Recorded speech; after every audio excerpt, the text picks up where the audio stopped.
In this lesson, we will see together the prepositions, but we will see more precisely derrière.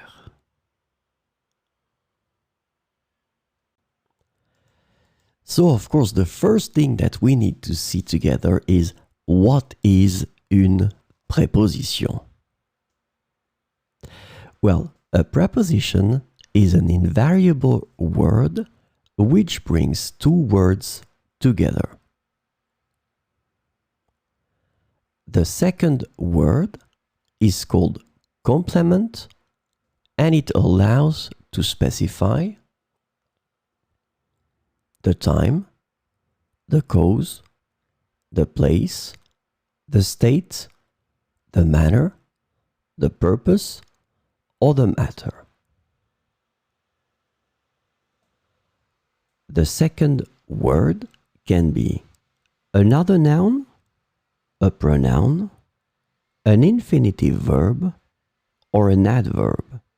And last but not least, remember that this complement can also be a sentence.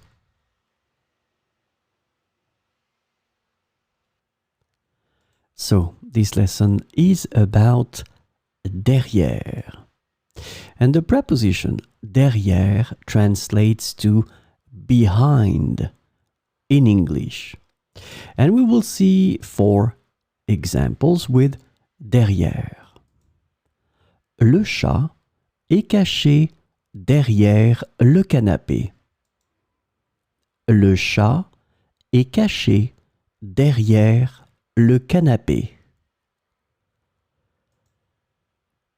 J'ai garé ma voiture derrière le bâtiment.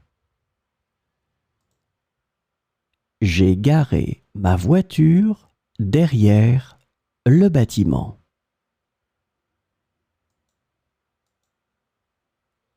Elle a cherché ses lunettes et les a trouvées derrière la télévision.